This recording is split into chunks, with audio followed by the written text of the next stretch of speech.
AFP bekerja sama dengan Nikon, saya sebut merek aja deh. Nikon, instalasi robotik underwater. Jadi robotik itu dua macam. Robotik itu kenapa dilakukan robotik? Robotik dilakukan manakala manusia tidak diizinkan atau manusia tidak mampu, ya.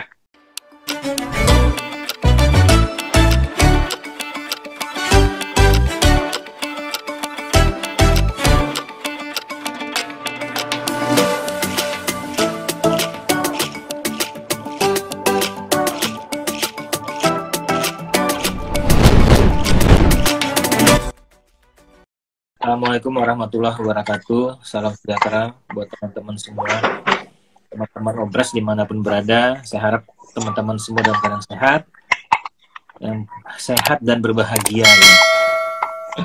Nah, malam ini seperti biasa kita nanti akan ditemenin Bang Arbain. Kapan siul-siul ya? Abang makan ambil siul-siul? Siul-siul. Ayah wae. Temanya sih malam ini robotik dalam fotografi. Saya nggak tahu sih robotiknya ini yang seperti bagaimana atau apa. Apakah robotik itu alatnya, ya kan? Atau bagaimana fotografi robotik, nanti kita tanya langsung aja sama Bang Arbain. Tapi seperti biasa teman-teman boleh nanya hal apa aja di luar tema yang ada ya, tapi yang masih berkaitan boleh dengan ngegas, travel fotografi gitu. ngegas duluan juga boleh. Boleh. Ngegas juga boleh. Tapi digas sih, paling sering digas sama Bang Arbain gitu. Ya. Ada yang bisa dibahkan lagi nggak? Apa itu? Andika Gamper, oke. Artisan 77. Bang, minum dulu Bang, minum. Nanti keselat. Udah minum. Sip. Oke, silakan Bang Arbain. Kita mulai Bang. Oke, selamat malam semua. Assalamualaikum warahmatullahi wabarakatuh. Salam sejahtera. Yang disebut fotografi robotik adalah fotografi memakai robot. Memang robot adalah salah satu peranti buatan manusia yang menggantikan kerja manusia. Jadi istilah robot adalah sesuatu perangkat buatan manusia menggantikan kerja manusia. Secara simpel, fotografi drone itu fotografi robot, gitu. Dia terbang menggantikan kita memotret. Nah, yang disebut fotografi robotik itu sebetulnya dimulai kapan tidak jelas ya. Tetapi saya kasih gambaran. Kita mulai dari sini. Waktu Olimpiade Rio de Janeiro 2016, saya lihat banyak foto-foto seperti ini ya, dari atas. Saya ingat tahun 90-an saya sama Julian Jombing suka manjat atapnya Istora untuk motret bulu tangkis dari atas. Ya, IDSB saya sama Julian itu suka manjat ke atas, volley juga motret dari atas. Oke. Nah, saya mikir, tidak semua gedung punya catwalk. Istora itu punya catwalk. Catwalk itu adalah tempat jalan kucing ya. Jadi memang di atas atap itu ada satu jalan untuk memperbaiki lampu-lampu dan sebagainya, itu namanya catwalk ya. Jalan yang sempit sedikit dipakai, kita bisa motret. Nah, tapi sepak bola kan nggak ada, atasnya terbuka umumnya kan. Tenis indoor sebenarnya itu ada atapnya tapi nggak ada catwalk, jadi orang nggak bisa dari atas. Nah, di Rio 2016 itu banyak sekali foto dari atas. Dan 2016 itu drone lagi marah-marahnya. Saya beli Phantom 3 itu 2016. 3 Pro ya. 3 Pro itu udah 4K dan sebagainya. Pertanyaan adalah, apakah pakai drone? Saya membaca beberapa regulasi. Drone dilarang untuk ruangan tertutup. Itu aturan ya. Bahkan Anda kalau ke Balai Kartini itu, ada wedding, Anda pakai drone nggak boleh. Karena pernah terjadi, kalau nggak salah ya, di Balai Kartini atau di mana ya. Sebuah drone jatuhin seorang perwira tinggi sampai berdarah ya. Apalagi drone tahun 2016 masih gede-gede ya. Phantom Inspire itu kalau yang pakai baling-baling karbon belah itu telak pipi ya. Baling-baling plastiknya aja udah, saya pernah terluka oleh Phantom 3, tangan saya kulitnya terkelupas lebar 2 cm gitu ya karena baling-baling Phantom 3. Nah, sekarang seperti ada Mavic Mini dan sebagainya itu yang kecil banget ya. Geli doang kali ya. Tapi intinya adalah bahwa drone itu secara peraturan tidak boleh di atas kerumunan manusia. Itu yang harus Anda ingat ya. drone secara peraturan tidak boleh di atas kewenangan manusia karena apa? Karena ini terjadi terbukti ini 2013 kalau salah ya terjadi. Saya lihat ini videonya Anda cari ya, sebuah drone Inspire ini hampir jatuhin pemain ski. Jadi pemain ski lagi main ski, drone-nya jatuh, bang. Videonya di YouTube banyak nih. Dia jatuhin pas di belakang pemain ski nggak kena. Kalau kena mati pasti. Anda kebayangkan drone Inspire dari apa? Beratnya kayak apa? Masif gitu ya kan? Pipa-pipanya karbon semua, beratnya itu sampai hampir 10 kilo kali ya. Inspire itu kalau komplit. Kalau kena kepalanya pemain ski, saya yakin tewas. Makanya drone itu, secanggih-canggihnya drone tidak aman. Anda cari di YouTube ada itu, sebuah pertandingan bola, drone-nya di atas penonton, ada penonton di sana lemparin gulungan tisu. Kena baling-baling, drone-nya langsung jatuh dan jatuhi kepala seorang anak kecil ya. Drone itu, secanggih-canggihnya drone, suatu ketika pasti bisa jatuh karena dia hanya bertahan di udara atas baling-baling. Sementara baling-baling itu koyak atau copot atau apapun, namanya buatan manusia ya, bisa membahayakan. Jadi drone sangat dilarang di pesta olahraga manapun. Kalau resmi ya, secara resmi dilarang. Entah kalau tarkam itu mungkin masih boleh ya, atau pesta 17-an voli RT saya pernah drone juga ya kan. Voli RT malah mereka liatin drone saya nggak main-main ya. Oke, jadi drone itu nggak boleh. Nah, makanya waktu lihat pertandingan di Olimpiade Rio 2016 itu saya mikir, drone itu apa ya? Kok bisa gitu kayak apa? Nah, itu terjawab 2018 sebelum Asian Games. Bosnya AFP Jakarta itu, namanya siapa nih? Bos AFP Jakarta itu, Bos AFP Jakarta, namanya. Ya, siapalah. Bilang aja Dita lah, Dita itu. Dita Langkara. AFP kok. Enggak. Jadi kepala kantor berita AFP Jakarta itu Pak Goh Caihin, ya, kepala perwakilan AFP Jakarta. Saya dikasih file-filenya. Jadi saya ingin tahu, kita ketemu di kafe ngobrol-ngobrol, Pak Goh, saya boleh minta file-filenya buat saya bikin artikel. Saya terangin, itu 2018 ya, sebelum Asian Games. Jadi saya dikasih Pak Goh banyak. Ini antara yang dikasih Pak Goh ya. Nah, waktu mau dimuat di Kompas, sorry ini seperti tunggu dulu ya. Ini salah satu yang dikasih Pak Goh adalah ini. AFP bekerja sama dengan Nikon, saya nyebut merek aja deh. Nikon instalasi robotik underwater. Jadi robotik itu dua macam. Robotik itu kenapa dilakukan robotik? Robotik dilakukan manakala manusia tidak diizinkan atau manusia tidak mampu, ya. Jadi ingat ya, robot itu dibuat untuk menggantikan kerja manusia. Kapan menggantikan kerja manusia? Misalkan pabrik itu, pengelasan mobil itu kan robot semua ya. Terus penghalusan ROG ya itu, kenapa dipakai robot? Satu, robot itu tidak kenal lelah, tidak kenal mood ya. Kalau manusia lagi moodnya lagi jelek, kerjaannya pasti jelek. You know? Robot tidak kenal itu. Untuk kerja yang berulang-ulang terus, butuh akurasi terus, ya memang nggak mau robot yang dikerjakan robot. Nah, robot itu di robotik fotografi dipakai manakala manusia tidak mampu atau manusia tidak boleh.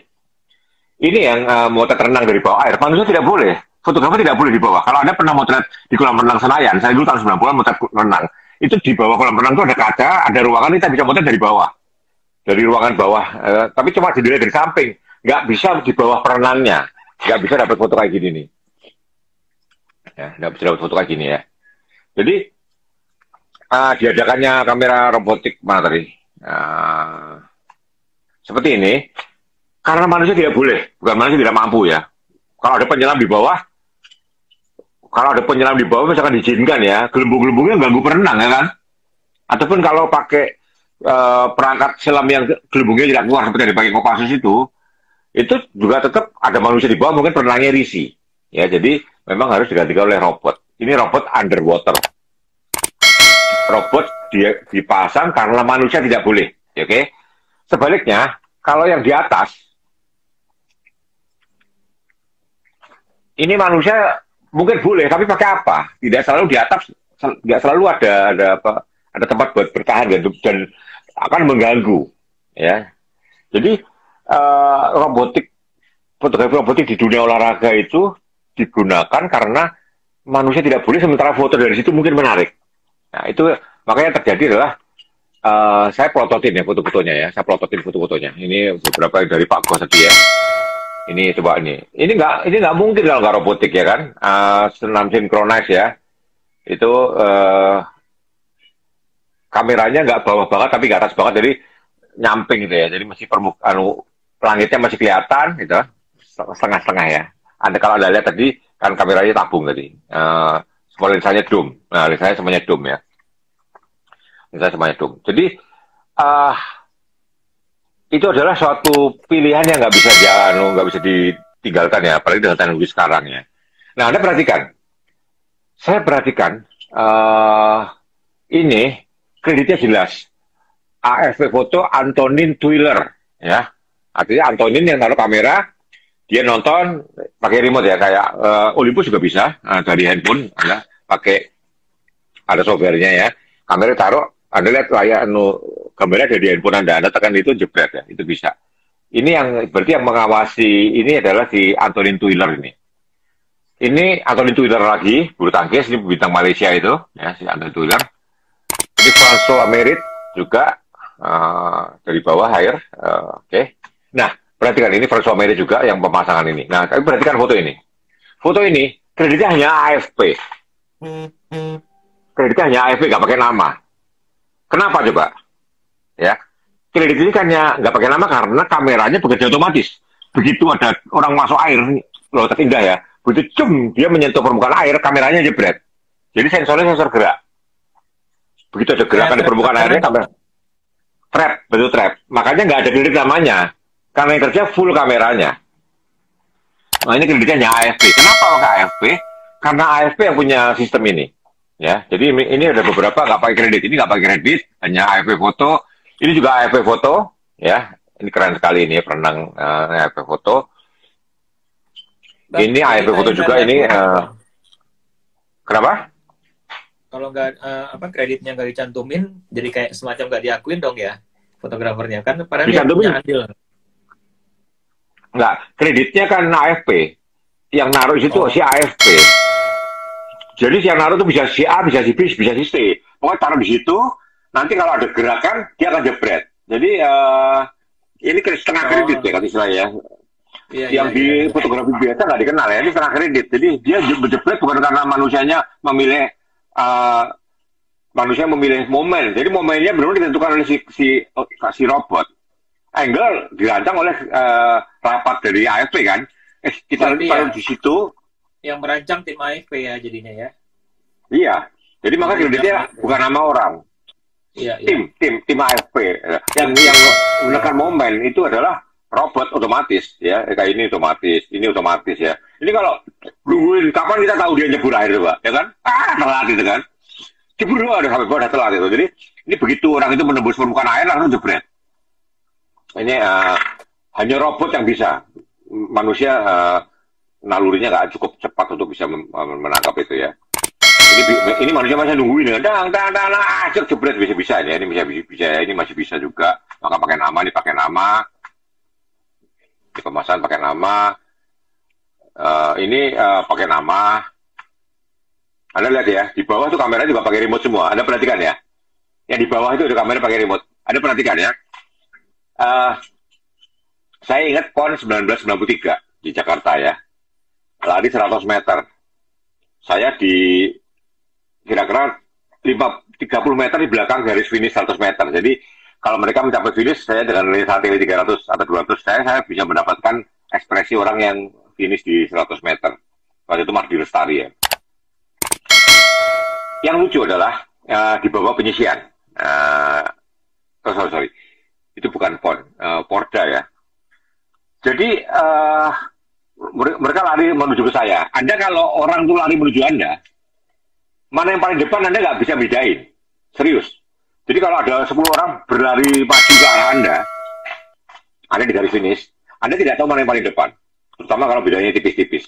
Nah, saya berpedoman pada orang yang gayanya paling meriah itu yang juara.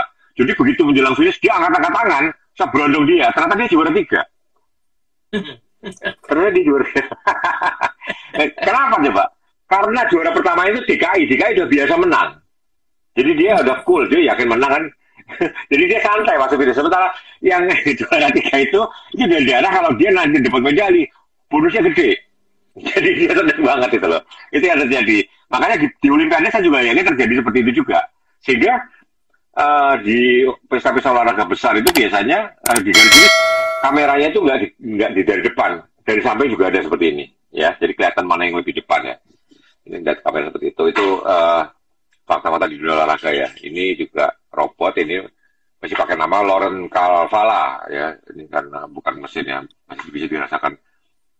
Ini Lilian Suwanrupa ya, AFP ya. Ini Asian Games Jakarta Palembang ya. Ini di Jakarta yang motret Lilian Suwanrupa, cewek. Oke, ini yang dari AFP ya, saya dapat dari AFP ya. Mari kita lihat yang keluar. Kemarin habis Olimpiade itu saya kumpulkan. Jadi saya kumpulkan banyak-banyak foto saya rangkum ya. Ini teman-teman ada yang mau ditanyain nggak nih? Silakan ya teman-teman kalau ada yang mau bertanya. Wih, ya. Keren nih Bang. Ini ya. Robot apa? Ini nggak robot ini nggak robot ya. Jadi Anda perhatikan ya, ini foto yang dibuat oleh manusia biasa ya, manusia biasa ini masih bisa. Ini robotik, tapi masih pakai nama ya, karena ini nggak butuh otomatis ya. Dulu zaman NBA, Andrew siapa? Fotografer NBA, Andrew siapa? Saya ngobrol sama dia tahun 95 di All Star Game di Phoenix. Itu dia masih pakai slide ISO 800. Dia naruh kamera di ring basket itu, ring basket. Sini sana. Si Andrew, aduh kok saya pesan Andrew siapa sih? Namanya Andrew siapa ya? Belakangnya siapa saya lupa ya. Si Andrew banyak mau di pinggangnya. Jadi kalau tim A masukin di ring dari samping sana, remote yang ini. Kalau dari samping sini ringnya yang itu, dari samping sana ringnya sana gitu kan. Saya tanya sama Andrew, suatu ketika kamu bingung gimana? Ya saya tekan aja semua remote-nya. Pasti dapat gambar ya dia. Jadi di pinggangnya tuh full remote ya. Dia tekan semua itu berat semua. Oke, kalau ada pertanyaan dari dari Arif Mas Bagus. Itu foto basket Asian Games 2018 itu Lilian Suwanrupa naik ke atas atap katanya. Oh, naik ke atas atap. Mas Arif pada di tim itu. Oh iya, bukan robotik itu ya? Bukan. Oh, berarti Istora berarti. Iya, itu kebetulan tuh Mas Arif itu tim AFP-nya juga. Iya, sama Uco ya. Giveaway hari ini dapat apa Om? Dapat dua buku itu kemarin ya Bang ya? Buku dari Bang yang itu dokter kemarin masih tetap dapat. Ya, jadi gini, saya ini buku yang tolong ada dokter ini. Jadi gini, saya menghargai soal internet lelet ya, itu saya concern ya. Jadi nanti yang nomor 1 yang dari UI, yang nomor 2 itu bukan karena dia cepat karena internet aja, jadi nomor 2 saya kasih buku ini. Halo. Jadi juara satu dapat apa UI? Juara satu dapat apa? Kok juara 1? Halo. Foto. Enggak, ya giveaway kan biasanya kan cepet-cepetan. Halo. Ya, kita hari ini tetap cepet-cepetan dapat 2 e-book dari John Tevon, ya. Terus buku Abang 2, 1 majalah Mata. Jadi ada 5 gitu. Ya. Jadi bukunya John Tevon itu untuk yang paling cepat. Ya nomor 2 cepat saya kasih buku ini. Karena apa? Yang nomor 2 cepat itu jadi kan dia juga cepat tapi karena internet lelet jadi nomor 2 gitu loh. Halo. Oke. Oke, gitu ya. Ya, jadi teman-teman tetap ada dapat 5 hadiah, 5 giveaway hari ini. 1 majalah cetak Mata, 2 e-book dari John Tevon, dan 2 lagi buku dari dokter ini ya. Nanti kita akan hitung kancing. Om, paling enak berapa frame per second buat motosport? Terus pilih filenya pakai hitung kancing atau pilih satu-satu? Dari Mas Jedot 09. Ini pertanyaannya belum pernah ngalamin ya. Saya kasih tahu ya. Berundungan tuh makin cepat, makin bagus. Kita bisa dapat beda speed yang tipis ya. Satu detik 60 frame misalkan pakai Olympus, M1 Mark III ya. Satu detik bisa 62 frame ya. Tapi Anda akan pusing milihnya. Saya terus terang waktu saya masih mau transport, saya menghindari berondongan.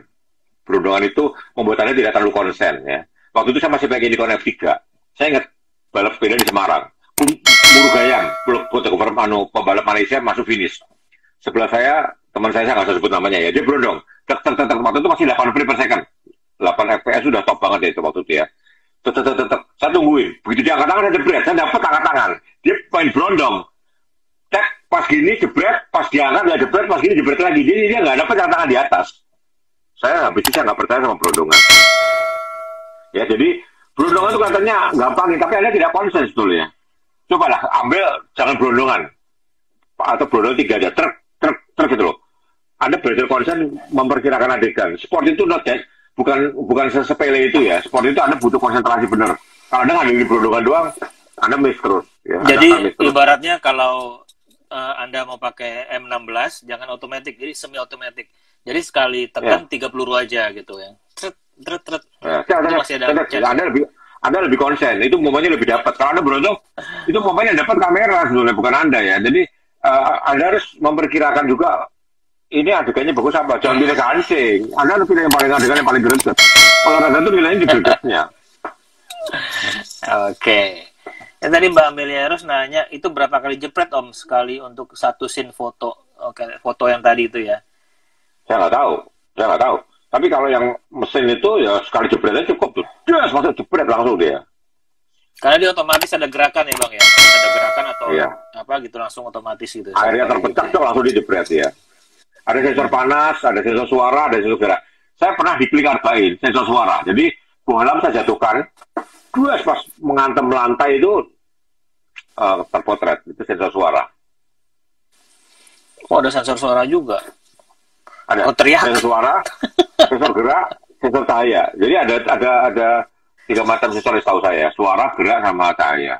Kalau yang dipakai apa untuk di hutan untuk binatang motret harimau itu berarti sensor gerak gitu ya? Setiap ada gerakan aja ya itu ya kayaknya. Ada yang kalau dia gerak terus jebret terus dong. Enggak, itu fokus trapping. Kalau diinjek dia jebret. Jadi pas harimau itu sampai satu ya dia nekan rananya. Jebret, fokusnya pas, momennya pas. Oke. Nih, Mas Santo Suryadi nanya, robotik kamera penggunaannya selain untuk olahraga, biasanya untuk apa lagi? Oh banyak. Itu kalau daerah berbahaya itu pakai ngecek di mana bomnya itu pakai robotik. Terus nuklir yang di Chernobyl itu kan kaki gajahnya itu beratnya itu kan radiasinya gila, itu pakai robotik. Kamera masih robotik masuk. Terus kalau mau cari bom-bom segala itu biasanya pakai robotik. Oke. Cuman udah pasti tapi kalau hanya kebutuhan untuk media, cuman ukurannya nggak besar sih nggak ada masalah ya. Karena udah pasti sensornya nggak akan beda sama SLR atau mirrorless kan Bang. Jangan sepelekan, jangan sepelein. Dulu itu yang sensor seupil itu sekarang 4K loh.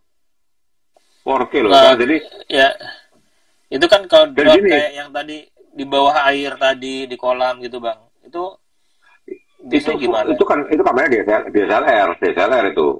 Mirrorless dan DSLR, dan sensornya yang men-trigger adalah suatu perangkat sensor. Itu mutunya ya paling 16 sampai 20 megapiksel. Enggak lebih juga. Buat apa juga lebih gede. Jadi kalau foto-foto sport itu biasanya nggak butuh gede-gede amat. Di majalah ya, kebutuhan media, kebutuhan majalah sama koran kan nggak terlalu besar, ya kan? Dulu National Geographic Sport Illustrated tahun 90-an itu seperti NBA juga itu. Anda bayangin pakai slide ISO 800. Itu setara dengan kamera 6 megapiksel sebetulnya. Ya. Mungkin 4 megapiksel kalau ISO 800 ya. ISO 400 itu setara dengan kamera 6 megapiksel kalau dicatat dia ketajaman sama sharpness-nya itu. Oke, ini pertanyaan banyak banget. Dedot nih, zaman sekarang kan makin canggih Om. Kalau single frame kan kesempatan momennya lebih tipis daripada FPS besar. Loh, memang saya nggak beli FPS itu menolong kita ya, tapi jangan mengandalkan itu. Anda nggak mau mikir ya. Anda tetap mikir pakai Gas pakai nih. no, berondongan itu juga. Jadi saya nggak bilang FPS itu nggak berguna, enggak berguna membantu. Tapi kalau Anda berpikir dari awal mau berondong dari awal, ya Anda akan miss terus gitu loh. Nah, itu kalau mau belajar itu enak motet pacu Jawi itu. Ingat nggak? Ya, Ada yang berondong atau nunggu satu-satu, emang nunggu satu-satu lebih enak. Pas dia gigit, dia iya. teriak, pas jatuh gitu kan. Emang kalau untuk Sambil kita berondong, konsen. apa namanya, faktor luck-nya yang paling banyak jadinya. Deret gitu kan. Iya, iya. Oke. Kita kalau dapat foto bagus baru setelah sampai ke rumah baru dilihat. Tapi kalau kita Iya. nggak tahu, aku dapat tadi ya, cek bener gitu kan, lebih puas. Ini Mas Rian. Saya ingat pas milih ada acara Klik Urban 2014 kali. Kalau nggak salah motet bohlam pecah. Oh, Iya, iya iya. itu. Itu Rian Dika, ini Rian MN. Izin tanya Bang, biasanya kesulitan apa yang suka ditemui ketika foto spot? Lalu apa Satu, solusinya? nggak semua orang boleh motret, Anda harus izin ya, harus punya ID. Sport besar loh ya, bukan sport tarkam ya. Anda harus punya ID. Anda punya ID, negara Anda tidak bertanding, belum tentu Anda dikasih motret, gitu. Satu, terus dua, posisinya Anda nggak bisa milih, ya. Posisinya angle Anda hampir nggak bisa milih, gitu. Satu tempat kayak motret fashion, satu tempat. Dan kalau Anda ada kalah senior, ya Anda mungkin di belakang dia, numpuk-numpuk sampai penuh gitu kan. Terus dia tinggi ya, ada apes ya gitu kira-kira. Terus tiga, momennya foto olahraga itu adalah 95% kita tidak tahu kita dapat adegan atau tidak ya, karena foto olahraga itu 99% prediksi